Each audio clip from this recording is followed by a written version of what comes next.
So hi everyone, welcome back to my YouTube channel. I hope you are doing very great. And once again, I'm really sorry for making this video this late. The reason being is कि भाई मैं बहुत ज़्यादा procrastinate कर रहा था. But now still I don't know कि मैं दोबारा procrastination में ना चले जाऊँ. But still I'll try my best कि इस वीडियो के बाद हम दो वैक की और प्लेलिस्ट बना दें. That is of Vedic Maths and another one is of maybe Culture and Communication, क्योंकि इन दोनों की बहुत डिमांड आ रही है. ठीक है. बाकी आप अगर चाहते हो किसी और भी ऐसी सब्जेक्ट की बनवाने के लिए वीडियो जिसमें हम पूरा अच्छे से according to new education policy cover करेंगे तो उसका भी बता देना. ठीक है. और आज की जो वीडियो रहेगी जो वेयर विल कवर यूनिट 5 और रिटायरमेंट बेनिफिट्स प्लानिंग, इसमें हमारा पूरा यूनिट 5 कवर हो जाएगा. एंड यूनिट 5 कवर होने के बाद हमारा जो पर्सनल फाइनेंशियल प्लानिंग का सब्जेक्ट है, एसईसी सब्जेक्ट, ये हमारा कंप्लीट हो जाएगा. राइट. ठीक है. इसी के साथ साथ हमारे पर्सनल फाइनेंशियल प्लानिंग कंप्लीट हो जाएगा. अच्छा, अभी जो आपके एग्जाम्स हैं, ठीक है, आपके आई गेस 21 से एग्जाम्स हैं, तो 21 के से एग्जाम्स के बाद जब आपके एग्जाम्स खत्म हो जाएंगे उसके बाद मैं आपके लिए ना प्लेलिस्ट लाऊंगा, like where we will have 100 days 100 passive income ideas which is will be exclusively for college students. तो चैनल को सब्सक्राइब करके रख लेना क्योंकि काफी ज्यादा हेल्प करेगा आपको at the end. And also हमारा व्हाट्सएप ग्रुप भी है एक, जहाँ पे बहुत सारे बच्चे कॉलेज स्टूडेंट्स ज्वाइन करे हुए हैं, तो आप उसको भी ज्वाइन कर सकते हो. वहाँ पे मैं पर्सनली आप सबके डाउट सॉल्व करता हूँ. एंड एक बहुत इंटरैक्टिव ग्रुप है वो, जिसमें काफी अलग अलग डीयू के कॉलेजेस के बच्चे हैं. राइट. तो ये हो गया अपना बेसिक इंट्रो. अब चलिए स्टार्ट करते हैं विद द वीडियो और डिले नहीं करेंगे. तो रिटायरमेंट बेनिफिट्स प्लानिंग में हम जो पढ़ेंगे वो 5 टॉपिक्स पढ़ेंगे. That is first one is retirement planning goals, second one is process of retirement planning, third one is pension plans available in India, reverse mortgage, estate planning. पांचों बहुत easy है, बस वर्बली हम करेंगे. जो मैंने नोट लिखवाए हैं उसको पढ़ लेना अच्छे से, उसके बाद आपको एक अक्षर नहीं मिलेगा. आपका एग्जाम बहुत अच्छे से फ्रूटफुली कंप्लीट हो जाएगा अगर आप नोट्स को अच्छे से कर लोगे तो. ठीक है. तो हम आज की वीडियो में सारा कवर कर देंगे. तो बढ़ते हैं विद द टॉपिक. तो गाइज जो हमारा सबसे पहला टॉपिक है वो होगा रिटायरमेंट बेनिफिट प्लानिंग का बेसिक इंट्रो, जिसमें हम बात करेंगे कि रिटायरमेंट बेनिफिट प्लानिंग होता क्या है, वो रिटायरमेंट बेनिफिट प्लानिंग करने की नीड क्या है. ठीक है. इन भी ये बेसिक टर्मिनोलॉजीज को करेंगे. सो बढ़ते हैं विद द इंट्रोडक्शन. तो रिटायरमेंट बेनिफिट प्लानिंग, ये वर्ड सुनते ही आपको क्या समझ आ रहा होगा? आपको समझ आ रहा होगा कि ये एक इंपॉर्टेंट एस्पेक्ट होता है पर्सनल फाइनेंस का, जिसमें हम क्या करते हैं, प्रिपेयर करते हैं अपने आप को फाइनेंशियली रिटायरमेंट पे. ठीक है. जैसे आपने भी देखा होगा, अगर आपके फैमिली में कोई भी या आपके फादर या कोई भी रिलेटिव फ्रेंड कोई भी होगा जो जॉब करता होगा and who is about to retire, या उसने काफी टाइम जॉब कर लिया है, तो उसको एक फाइनेंशियल सिक्योरिटी चाहिए के लिए क्या करना होगा, उसे रिटायरमेंट टाइम तक ऐसा करना होगा. वैसे तो कुछ कुछ मतलब मेन, अगर आपके पापा या कोई भी वो गवर्नमेंट जॉब में है तो उसको तो रिटायरमेंट बेनिफिट्स मिलते हैं जो पेंशन व प्लान वगैरह होते हैं. बट अगर वो नहीं है आपके पास तो आप कैसे अपने पैसों का मैनेज करोगे, क्योंकि आप तो रिटायर हो जाओगे तो कैश फ्लो कहाँ से लाओगे. ठीक है. उसकी कहीं हम रिटायरमेंट प्लान करके चलते हैं पूरा कि हम कैसे कैसे पैसों का जुगाड़ कर सकते हैं जब तक हम जिएंगे. राइट. तो इसमें हम it involve determining the income and expense that an individual likely to have during retirement. ठीक है. वही कह रहा है कि इसमें हम डिटरमाइन करते हैं कि कितना इनकम, कितना पैसा और कितना खर्चा एक इंडिविजुअल का होगा ड्यूरिंग रिटायरमेंट. ठीक है. जब वो रिटायर हो जाएगा तो इसमें हम डिटरमाइन करते हैं कि अगर वो बंदा रिटायर हो गया तो उसका कितना एक्सपेंस होगा, कितना उसको पैसा मिलेगा, ये सब. ठीक है. ये सब हम डिटरमाइन करते हैं to have during retirement and creating a plan to ensure that their financial needs are met during this phase of life. ठीक है. और इसमें हम इंश्योर करते हैं कि जो हमारी फाइनेंशियल नीड है वो मेट हो उस during that phase of life. Right. कि जब आप रिटायर हो जाओ, जब आपको जो पैसे वगैरह है उसका कोई बर्डन फेस ना करना पड़े. ठीक है. तो अब बात करते हैं कि क्या जरूरत पड़ती है रिटायरमेंट बेनिफिट प्लानिंग की. रिटायरमेंट बेनिफिट प्लानिंग की जरूरत क्या है? रिटायरमेंट बेनिफिट प्लानिंग जरूरी होता है ये इंश्योर करने के लिए कि जो इंडिविजुअल है वो have a financially secure retirement. ठीक है. अगर आप प्लानिंग कर रहे हो, सपोज आपकी जॉब लग गई और आप रिटायर होने वाले हो और आपके पास कोई कैश फ्लो नहीं होने वाला रिटायर होने के बाद, तो आपको एक प्लानिंग करनी पड़ेगी ना, जिससे आप इंश्योर कर सको कि जैसा लाइफ स्टाइल आपने अभी मेंटेन कर रखा है ऐसा लाइफस्टाइल मेंटेन आप उस टाइम पे भी कर पाओगे। ठीक है, ये इंपॉर्टेंस होती है रिटायरमेंट बेनिफिट की। तो इसमें इसमें क्या क्या चीजें इन्वॉल्व होती है, इसमें इन्वॉल्व होता है प्लानिंग और इन्वेस्टिंग रिटायरमेंट सेविंग प्लान। इसमें हम क्या करते हैं, इसमें हम पूरा प्लान करते हैं और इन्वेस्ट करते हैं किसमें, रिटायरमेंट सेविंग प्लान में। ठीक है, हम किस चीज में इन्वेस्ट करते हैं, हाँ, इसमें हम इन्वेस्ट करते हैं रिटायरमेंट सेविंग प्लान में टू अक्यूमुलेट सफिशिएंट फंड। हाँ, इसमें ये करते हैं हम कि जो सेविंग्स प्लान जो गवर्नमेंट चलवाती है, जहाँ पे जो भी म्यूचुअल फंड प्लान हो गया, जो भी आप प्लान्स वगैरह देखोगे अगर, तो उस पे ओल्ड रिटायरमेंट प्लान भी चलते हैं। उसमें आपको आपकी जॉब के टाइम इतना कुछ कुछ पैसा जमा कराना है और आपको हर महीने इतना इतना पैसा कैश फ्लो के रूप में मिलता रहेगा। राइट। ठीक है, तो ये इसमें हम क्या रिटर्न बेनिफिट प्लानिंग में करते हैं, जब आप जॉब कर रहे होते हो तो उसमें हम बोलते हैं कि आप अपनी इनकम का इतना परसेंट हर महीने या हर साल इस उसमें डालते जाइए, हमें देते जाइए, और हम जब जैसे आप रिटायर हो जाओगे हम आपको इतना महीना एज अ रिटायरमेंट पेंशन या as a retirement cash flow provide करते रहेंगे। राइट, तो ये हो गई जरूरत रिटायरमेंट बेनिफिट प्लानिंग की। तो जो रिटायरमेंट प्लानिंग गोल है वो होता क्या है, इसमें हम क्या करते हैं, इसमें हम गोल सेटअप करते हैं कि हम जब रिटायर होंगे तो हमें कितने महीने का कैश फ्लो चाहिए, और उस गोल के अकॉर्डिंग ही हमें करंट में एक वो प्रीमियम पे करना पड़ता है एंड और एक प्लान डेवलप करना पड़ता है उस माइलस्टोन को अचीव करने के लिए।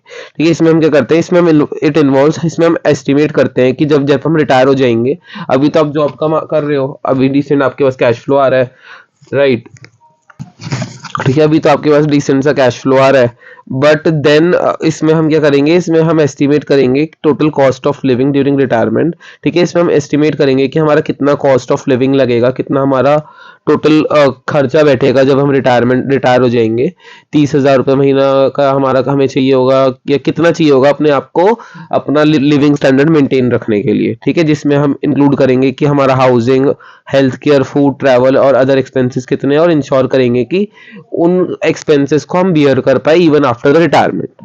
तो ये हो गया हमारा रिटायरमेंट प्लानिंग के गोल्स, इसमें हम गोल सेटअप करते हैं। कुछ कॉमन रिटायरमेंट प्लानिंग गोल्स होते हैं। फॉर एग्जांपल, जैसे हम इंश्योर करते हैं कि जो रिटायरमेंट सेविंग है वो लास्ट थ्रू आउट रिटायरमेंट। ठीक है, कि जो रिटायरमेंट के लिए हमने पैसा सेव कर रखा है वो हमारे पास रहे कब तक, लास्ट थ्रू आउट रिटायरमेंट तक हमारे पास वो पैसा बचा रहे। ये हो गया हमारा रिटायरमेंट सेविंग का। और second one is managing retirement income tax efficiently. ठीक है, इसमें हम क्या करते हैं, हम जो हमारी रिटायरमेंट इनकम होती है, जब हम रिटायर हो रहे हैं उस टाइम हमारी जो इनकम हमें मिलती है, ठीक है, उसको एफिशिएंटली यूज करना, उसको कोई मिस यूज ना करना, ये सब गोल्स हो गया। अपने प्रोटेक्ट करना एसेट्स को और इनकम्स को इन रिटायरमेंट। जो भी आपके एसेट्स हैं उससे इनकम आ रही है, फॉर एग्जांपल रेंटल इनकम आ रही है या फिर कोई इंटरेस्ट आपको मिल रहा है, उसको प्रोटेक्ट करके रखना। उसको भी आप जब रिटायरमेंट गोल सेटअप करोगे तो वो भी काफी हेल्प करेंगे। सपोज आपका लिविंग स्टैंडर्ड है, इवन आफ्टर रिटायरमेंट आपको एटलीस्ट 80,000 रुपये महीने चाहिए ही चाहिए अपने पास, जिससे आप अपना लिविंग स्टैंडर्ड मेंटेन कर पाओ। तो 80,000 रुपये आपको क्या करना पड़ेगा, आपके पास उतने के एसेट होने चाहिए, इंटरेस्ट से पैसा आना चाहिए, और एक प्लान सेटअप होना चाहिए कि आप हर महीने कुछ रिटायरमेंट के लिए सोच रखे हो, ऐसा कुछ। ठीक है, ये रिटायरमेंट प्लानिंग गोल्स। अब बात करते हैं process of retirement planning. Retirement planning का प्रोसेस क्या रहता है, तो रिटायरमेंट प्लानिंग का प्रोसेस क्या रहता है, इसमें इन्वॉल्व होता है कुछ स्टेप्स रिटायरमेंट प्लानिंग में। फर्स्ट वन इज, इसमें हम डिटरमाइन करते हैं कि हमारा रिटायरमेंट गोल क्या है और उसका ऑब्जेक्टिव क्या है। ठीक है, इसमें हम रिटायरमेंट गोल अपना सेटअप करते हैं और साथ साथ एक ऑब्जेक्टिव सेटअप करते हैं। और सेकंड वन इज, इसमें हम एस्टिमेट करते हैं कि हमारा रिटायरमेंट एक्सपेंस कितना होगा और हमारी आने वाली रिटायरमेंट के बाद इनकम क्या है। राइट, गोल्स आपने देख लिए थे, रिटायरमेंट एक्सपेंस एंड इनकम आपको बताया था मैंने, खर्चे जैसे जो भी आपका फूड पे हो रहा है, क्लोथिंग पे हो रहा है, ये सब। और इनकम मतलब रिटायरमेंट के टाइम पे आपके पास पैसा कहाँ कहाँ से आ रहा है। फॉर एग्जांपल, आपका पैसा म्यूचुअल इंटरेस्ट से आ रहा है, रेंटल इनकम से आ रहा है, ये सब। Evaluating current retirement asset and liabilities, इसमें हम इवेल्युएट करते हैं हमारे current retirement asset and liabilities को, कि रिटायरमेंट के टाइम तक हमारे पास कितने एसेट्स होंगे और कितनी लायबिलिटीज होगी। राइट, एंड फोर इज, इसमें हम डेवलप करते हैं एक सेविंग प्लान, एक प्लान बनाते हैं इस टाइम, इसमें हम जो हमारी रिटायरमेंट को मीट कर पाए। ठीक है, एक सेविंग प्लान बनाते हैं हम, पूरा एक सेविंग प्लान तैयार करते हैं कि हम कहाँ का पैसे अपने बचा सकते हैं, जिससे हम अपने रिटायरमेंट के टाइम पे अपने एक्सपेंसेस को मीट कर पाए। और वेरियस इन्वेस्टमेंट स्ट्रैटेजीज को हम इम्प्लीमेंट करते हैं जो अचीव करने में मदद करती है हमें वेरियस गोल्स। ठीक है, इसमें हम क्या करते हैं, इम्प्लीमेंट करते हैं investment strategies which help us in achieving retirement goals. And last one is, इसमें मॉनिटर करते हैं और एडजस्ट करते हैं रिटायरमेंट प्लान को जब भी रिक्वायर्ड हो।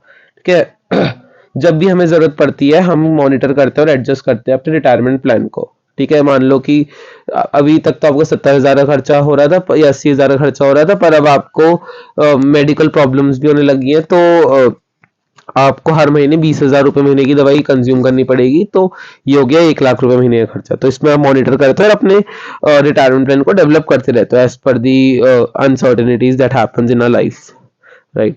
तो ये हो गया प्रोसेस ऑफ रिटायरमेंट प्लानिंग।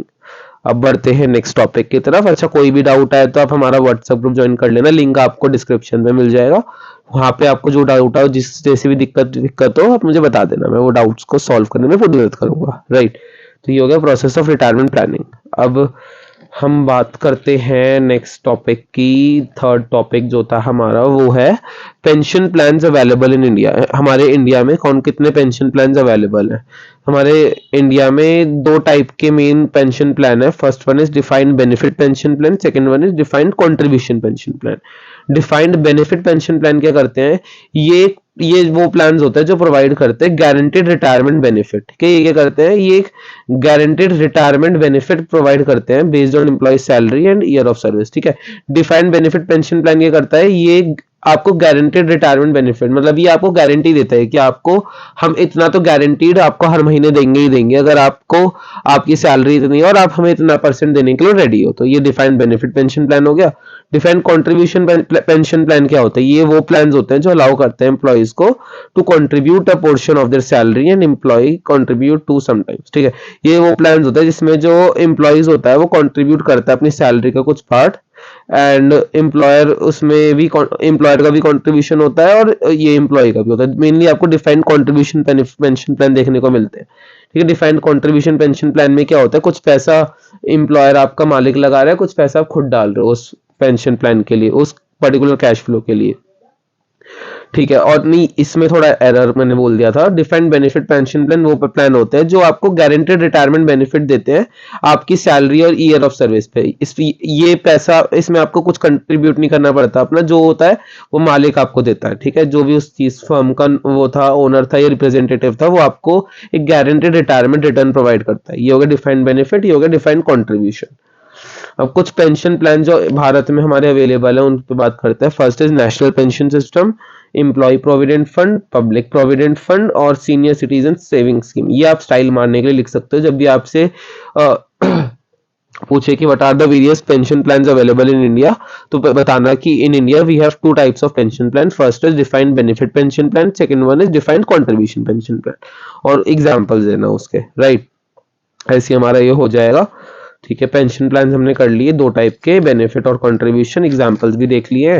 अब हमारे बचते हैं दो टॉपिक और छोटे छोटे से प्यारे प्यारे से।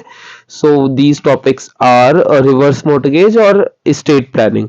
रिवर्स मोर्टगेज क्या होता है? रिवर्स मोर्टगेज होता है, ये वो लोन होता है जो अलाउ करता है होम ओनर्स को, जिसमें होम ओनर्स के पास अपॉर्चुनिटी होती है कि वो अपने इक्विटी को अपने होम में कन्वर्ट कर, मतलब जो इक्विटी उन्होंने अपने होम के लिए लगाई थी उसको कैश में कन्वर्ट कर देते हैं without selling in the property.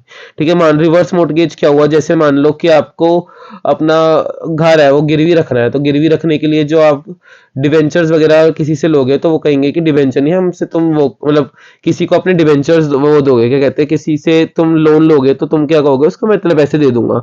तो इसमें क्या, रिवर्स मोर्टगेज में क्या होता है, आप अपने उसकी पर्टिकुलर कंपनी की इक्विटी भी दे सकते हो। ठीक है, ये लोन जनरली प्रीपे कर दिया जाता है जब भी होम ओनर मर जाता है या प्रॉपर्टी को बेच देता है या फिर वहां से चला जाता है। ठीक है, reverse mortgage is often used by retirees as a source of income due to right. तो ये रिवर्स मोर्टगेज में क्या होता है, ये कौन यूज करता है मेनली, ये मेनली यूज करा जाता है रिटायरीज के द्वारा जो रिटायर हो जाते हैं, और ये एक कैश फ्लो प्रोवाइड करता है to them during retirement, right. ये हो गया रिवर्स मोर्टगेज। अब लास्ट टॉपिक जो है हमारा वो है estate planning. I am really sorry कि जो वीडियोस है बहुत लेट आ रही है और मेरी आवाज भी इस टाइम बहुत ज्यादा खराब हो रखी है, ठीक है। और मैं बहुत जल्दी कवर करा रहा हूँ क्योंकि मैंने जो प्लान किया था उसको मैं एग्जीक्यूट नहीं कर पाया हूँ, but I need to execute that. मुझे वैदिक मैथ्स 1 2 और साथ साथ कल्चर एंड कम्युनिकेशन का वीडियो निकाल के आपके लिए एक 100 days 100 passive income idea share करने हैं। साथ साथ मेरे experience, I am doing a startup, तो उसका पूरा एक्सपीरियंस शेयर करना है, तो उसके लिए बहुत ज़्यादा काम करना, मेहनत करनी पड़ेगी। तो इस वजह से मैं बहुत जल्दी जल्दी कवर कर रहा हूँ सारा आपका, तो आई am really sorry for that. But आपको समझ नहीं आया तो अगेन आप कमेंट सेक्शन में पूछ सकते हो, नहीं तो हमारा व्हाट्सएप ग्रुप ज्वाइन करके हम इससे कन्वर्सेशन कर सकते हो। ये हो गया। सो लास्ट टॉपिक है एस्टेट प्लानिंग। एस्टेट प्लानिंग क्या होता है? इसमें ये एक प्रोसेस होता है जिसमें हम मैनेज करते हैं, डिस्ट्रीब्यूट करते हैं इंडिविजुअल के एसेट एंड लायबिलिटीज को आफ्टर देयर डेथ। ठीक है। एस्टेट प्लानिंग क्या होता है? एस्टेट प्लानिंग में ये होता है कि मान लो कोई भी वो है, हाउस ओनर है या कोई भी घर का सबसे बड़ा है और उसके 2 बेटे हैं। अगर उसकी डेथ हो जाती है तो उस केस में क्या होता है कि जो प्रॉपर्टी होती है उसके 2 हिस्से हो जाते हैं। ठीक है। इंडिविजुअल और ये एसेट या लायबिलिटी के 2 हिस्से हो जाएंगे और डिस्ट्रीब्यूट हो जाएगी टू द लीगल हायर्स। ठीक है। प्राइमरी गोल क्या होता है स्टेट प्लानिंग का? प्राइमरी गोल ये होता है जिसमें स्टेट प्लानिंग का कि इसमें हम इंश्योर करते हैं कि जो इंडिविजुअल के एसेट्स हैं वो डिस्ट्रीब्यूट करे जाएं उसके विशेष के अकॉर्डिंग। अगर वो अपने बड़े बेटे को 70% देना चाहता है, छोटे को 30 देना चाहता है, तो ये ओके हो जाए। ठीक है। कोई प्रॉब्लम नहीं। ये होता है स्टेट प्लानिंग। उसकी जो भी उसका मेन ओनर था जिसने एक्चुअल में कमाया था वो सामान, वो उसका पूरा राइट होता है वो किसको कितना दे in tax efficient manner. Estate planning क्या होता है? एस्टेट प्लानिंग में इन्वॉल्व होता है, इसमें हम एक विल क्रिएट करते हैं अपनी। ठीक है। इसमें आपने सुना होगा ना, हमने अपनी विल बनवा ली है। ये वो विल क्या होता है? इसमें पूरा वो लिखा जाता है उस विल पे कि आपको किसको कितना हिस्सा देना है अपनी प्रॉपर्टी का। ठीक है। Establishing trust, designating beneficiaries for retirement account and insurance policy and insuring smooth. ठीक है। इसकी मदद से, विल की मदद से क्या होता है? स्मूथली ट्रांसफर ऑफ एसेट्स हो जाता है। ऑल्दो नहीं होता, फैमिली में डिस्प्यूट्स होते हैं, बट लीगली जो पेपर पे लिख गया है विल वाले पेपर पे उसको कोई बदल नहीं सकता है। तो ये वो हो गया। तो और इसमें जो हमारे एसेट्स होते हैं वो ट्रांसफर कर दिए जाते हैं to the legal heirs and beneficiaries. ठीक है। ये हो गया स्टेट प्लानिंग। स्टेट प्लानिंग के साथ साथ जो आपका पर्सनल फाइनेंशियल प्लानिंग के साथ पीछा था वो भी छूट गया है। बस यही है इस वीडियो में। अब आपको कोई डाउट हो तो बता देना। बाकी आपके लिए काफी कुछ प्लान हो रहा है, तो चैनल को सब्सक्राइब यार कर ले करो। आप लोग सब सब्सक्राइब तो नहीं करते हो, अभी वीडियोस जरूर देख लेते हो सारी। But thank you so much for watching the video too, and thank you so much for supporting me. Keep supporting, and आपके लिए मैं बेस्ट ऑफ द कंटेंट लाने का पूरा ट्राई करता रहूंगा। तो till then, bye bye, take care.